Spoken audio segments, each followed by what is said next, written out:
nongeye ko basuhuza mbaha ikaze kuri Mitive Inspires. Nk'uko mubibona rero ndi mu gikoni, nta kindi cyo gukora nje kubategurira ikinyobwa cyagufasha kugabanya ibiro, gifasha gutakaza ibiro. Ni ikinyobwa cyiza cyane, ngira ngo umuntu uwo ari we wese, ibintu ndibikoreshe, ibikoresho byose ndibikoreshe, umuntu uwo ari we wese aho aherereye hose yabibona. Hagiye najyaga nshyiraho amavideo umuntu akambaza ngo se ako kantu umuntu yagakura hehe, ngo icyo ngicyo umuntu yakigura hehe. Ibyo mfite rero aho uherereye hose urabibona, ni ibintu byoroshye. Ni ugukoresha indimu gusa na tangawizi. Mu kanya rero turaje tubitegurane mu gikoni, ube hafi ukurikirane akantu ku kandi. Ni ikinyobwa, naze kuvuga icyayi kuko akenshi iyo umuntu avuze icyayi ubwonko buhita butekereza isukari, ukumva umuntu abajije ate se icyo cyayi umuntu akinywa nta sukari irimo, umuntu akinywa nta buki burimo. Ni ikinyobwa, ntabwo ari icyayi. Turakoresha amazi gusa, dukoreshe tangawizi, dukoreshe indimu nk'uko maze kubibabwira. Ni ikinyobwa cyiza cyane umuntu afata mu gitondo mbere yo kugira ngo ufate ifunguro rya mu gitondo. Mbere yo kugira ikindi kintu cyose ufata mu gitondo, urabanza ukanywa icyo cyayi, ibyo bizogategerezaho nk'iminota 30, ubundi kiba kimaze gukora akazi kacyo, ukaba wafata ifunguro ryawe nk'uko bisanzwe. Bibaye byiza ubishoboye wajya wongera ukanakinywa nimugoroba mbere yo kuryama. Tujyane rero mu gikoni dukurikirane akantu ku kandi uko gitegurwa.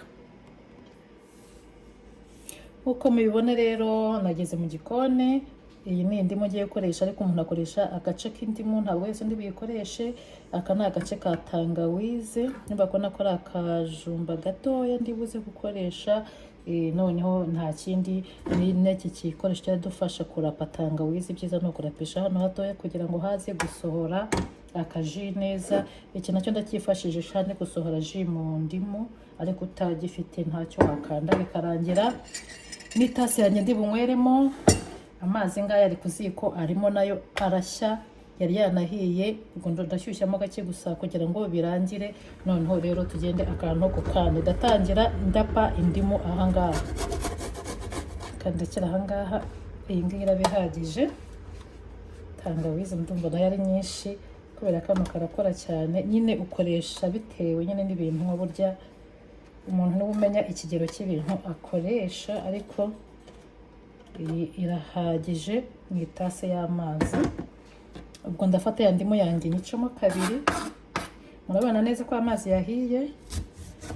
Ibi ngibi ntabwo ubitogose, ntabwo utogose, kuko akenshi iyo utogosheje burya amavitamine menshi aba apfuye. Ariko urayifata gutya nyine nk'iyi ndimu ukayisya nk'uko nababwiye, ugakuramo ndumva jishizemo. Bitari ibyo wafata gutya ukajombagura n'icyuma gutya kugira ngo tuno tuntu duturitse ubundi ugakamura, nabyo bihita bisohora ji neza. Dore umutobe wanjye ukomeze. Niyo mpamvu nabwiye ni ikinyobwa, ntabwo ari icyayi. Iki ni cya gikombe ndi bunyweremo cyangwa se itase, ndaje nsukemo.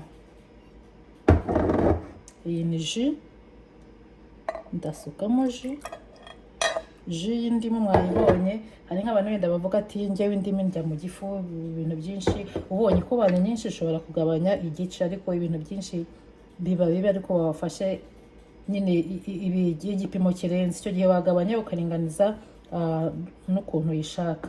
Iyi tangawizi rero ndagukeka ari nyinshi, nayo reka nyipime. Ni byiza gupima. Urabona nshobora kuba nshizemo nk'ikiyiko cyose. Icyiza cyo gupima, iyo mpimye gutya ikiyiko cyose nkashyiramo nkumva imbanye nyinshi, ubutaha ndakigabanya nkaba nashyiramo akayiko gatoya k'icyayi, kuko amatangawizi ntabwo akora kimwe. Hari tangawizi uhura nayo ugasanga irakora cyane pe, hakaba n'iyo uhura nayo ugasanga ntikora, ku buryo bigusaba gushyiramo ibintu byinshi kugira ngo yumve. Aha rero nkoresheje ikiyiko kimwe. Nawe byaba byiza ugiye kugerageza bwa mbere ukabanza ugapima, wakumva nyine bitari gukora, ubutaha ukazongera. Bityo iyo umaze kugira uhita umenya igipimo cyawe icyo ari cyo. None hari n'amazi yanjye yahiye, ndayasuka mu itasi nuzuza. Kuko iyi tasi nicyo gipimo cyanjye. Nawe ushobora kuba ufite igipimo cyawe, ariko byiza rwose unywa icyayi cyiza gihagije. Nibyo byiza bifashije. Ngo nakomeje gukoresha imvugo y'icyayi, ariko nababwiye ko ari ikinyobwa kugira ngo biturinde gutekereza isukari. Hano iyo ubishaka ufite nk'akavinegere k'umweru wongeramo, akayiko gatoya ariko ntago ari ngombwa. Ubuki nabwo ushobora gushyiramo ariko nabwo si ngombwa, byiza kubinywa gutya. Noneho ikiza gutya ushobora kugitereka kugira ngo bikamukemo neza, cyane cyane itangawizi itanga ji yayo neza iminota 5. Wamara gutereka iminota 5 noneho ukaza ugafata icyayi cyawe ukinywera mbere yo gufata ikintu icyo ari cyo cyose mu gitondo. Hano ukuntu ikinyobwa cyacu gisa kirasa neza, nyine uhita ubona ko cyahinduye ibara, cyashatse gusa umuhondo ukuntu, n'aka gatangawizi ndetse n'indimu. Biranaryoshye, sinangombwa nyine ko ushyiramo isukari cyangwa se washyiramo icyo ari cyo cyose. Ubuki gutya ni byiza, ukabifata mu gitondo mbere yo kurya ibyo ari byo byose na nimugoroba. Iminota 5 rero njyewe yarangiye, ngiye kunywa icyayi cyanjye. Nabwiye mu gitondo mbere yuko ngira ikindi kintu mfata icyo ari cyo cyose. Ni icyayi kiryoshye pe, kiraryoshye kino cyayi, no gushyiramo isukari njye mba numva waba ugihemukiye ukishe nabi. Gifate ukimwe gutya. Icyo kigufasha ni iki? Nkuko nababwiye, kiragufasha gutakaza ibiro. Ntabwo mvuze ngo kiraza gikora ibitangaza gihita gikuraho ibiro, ahubwo kiragufasha. Kigufasha urabona kwa kundi nyine kugabanya ibinure mu nda, mu mubiri. Kugabanya ibinure mu mubiri hari ukuntu nyine hari ukuntu umubiri ugenda utakaza ibinure. Iyo unywa kino cyayi rero kiragufasha kubyihutisha.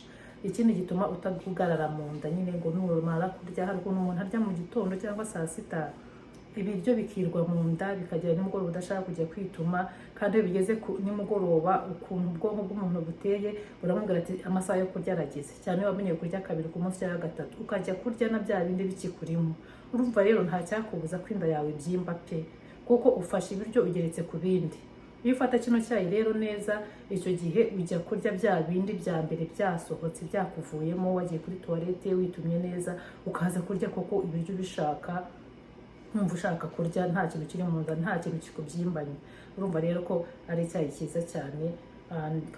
Tugerageze mu gihe cy'icyumweru. Nanjye namaze gufata igihe cy'ubukonje umuntu arya cyane, ugasanga wafashe mu buryo nyine utazi.